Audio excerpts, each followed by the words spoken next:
gave one of his final concerts before passing away here in Savannah, Georgia, right there in that building. I love some Elvis. Y'all, my mother used to put Elvis on when we were cooking in the evening time, and she and I would dance in the kitchen to Elvis Presley when we were cooking dinner. I never forget the day that he died. I walked in the house, my mother was crying her eyes out. I said, my goodness, Mama, what is wrong? She said, Holly, Elvis died. I said, I had no idea we were kin to him. But the way she was crying and carrying on, I thought, my goodness, we must have been related to him. Now, as a teenager, I was a cool cat, y'all. I saw Guns N' Roses and Motley Crue in there. I knew y'all would be impressed with that. Yes, y'all. That was the great musicians of my childhood, not Elvis. But I went to that concert at the Johnny Mercer Theater. Folks, Johnny Mercer was Savannah's native son, very famous singer and songwriter. He wrote, "You Must Have Been a Beautiful Baby." Now, my favorite tune of his has always been "Accentuate the Positive." And then he wrote this little bitty right here as well.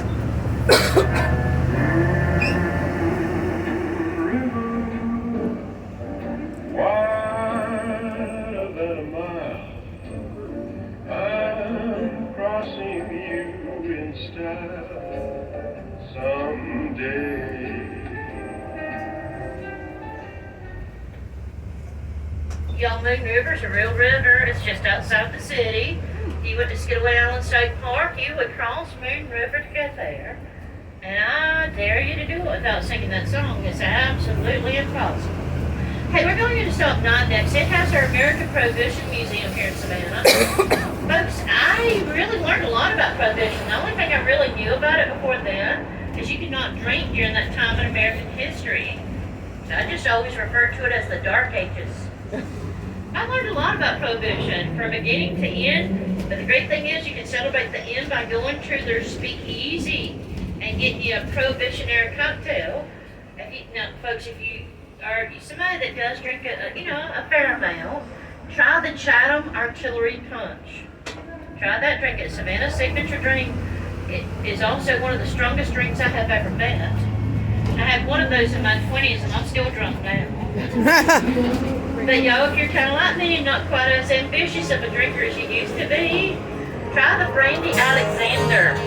Oh, it's so good, y'all, that Brandy Alexander. The top floor of the gray building, that is your Prohibition Museum. As I go through the intersection, to the right, just past that Sorry Charlie's Fish sign, you'll find Paula Dean's, the Lady and Sons. She and the Boys. Their flagship restaurant. Here we are at Stop 9 and City Market, folks. Thank you, Holly. My pleasure. Y'all have a wonderful weekend. I can do 4. Anybody 4? 4?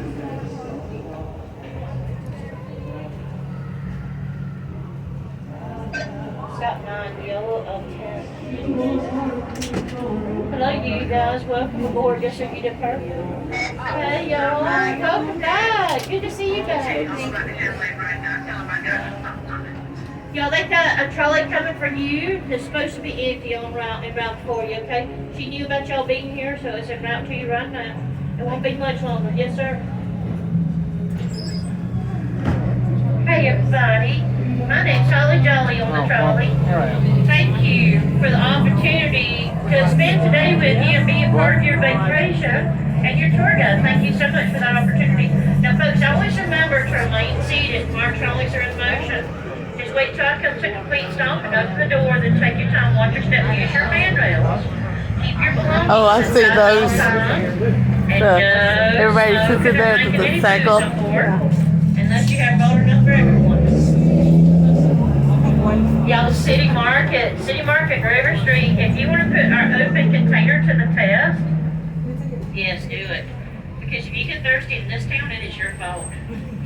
You can literally walk around and drink like a little fish. You can, y'all. You just cannot have a drink larger, as far as a mixed drink, a cocktail larger than 16 ounces.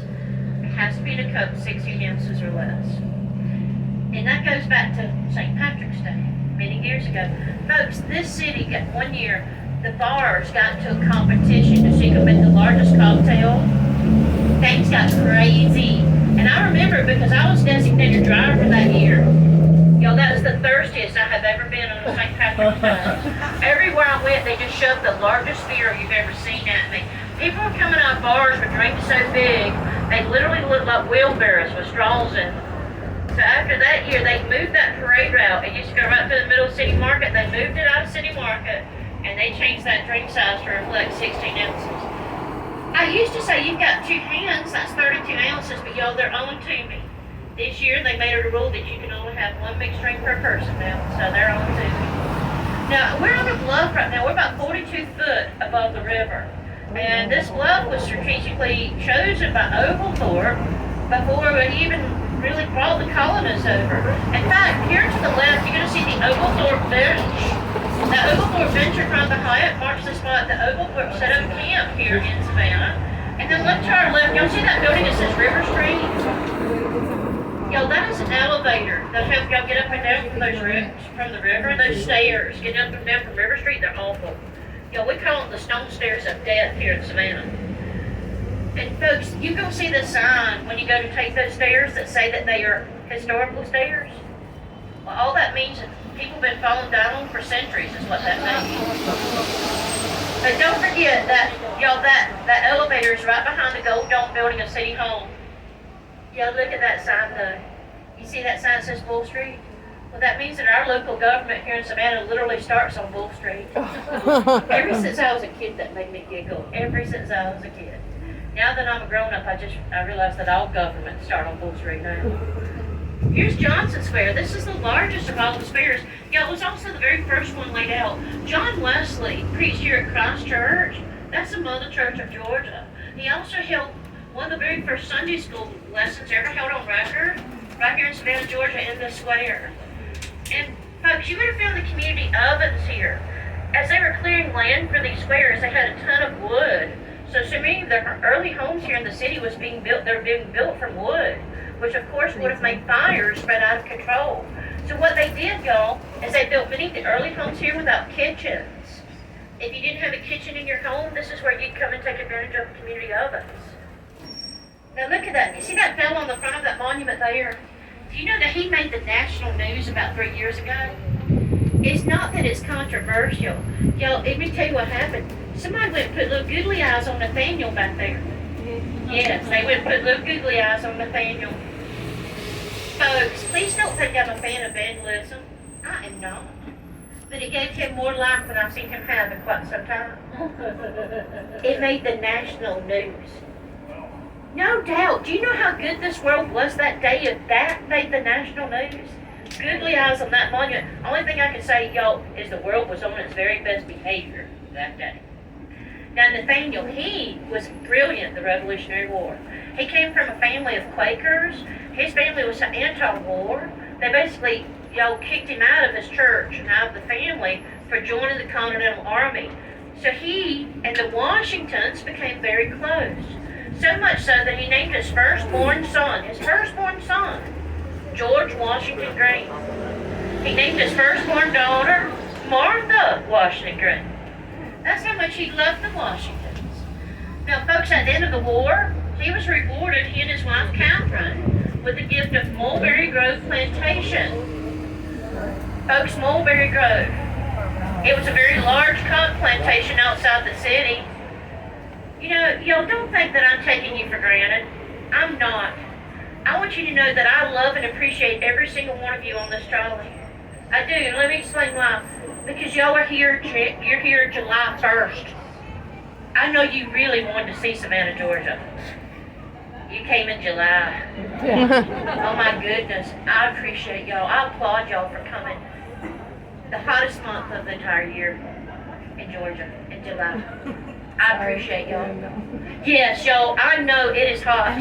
It is hot. There is a reason the devil came down to Georgia. The climate was similar to his own. It is hot. Nathaniel made it through war, but Georgia's heat? Folks, he took off horseback riding from Mulberry Grove Plantation, and he failed to wear a hat. It was believed that he died of a heat stroke. So then that led Miss Green, the widow Green, to see to their children and their education. She met this young tutor of her neighbors.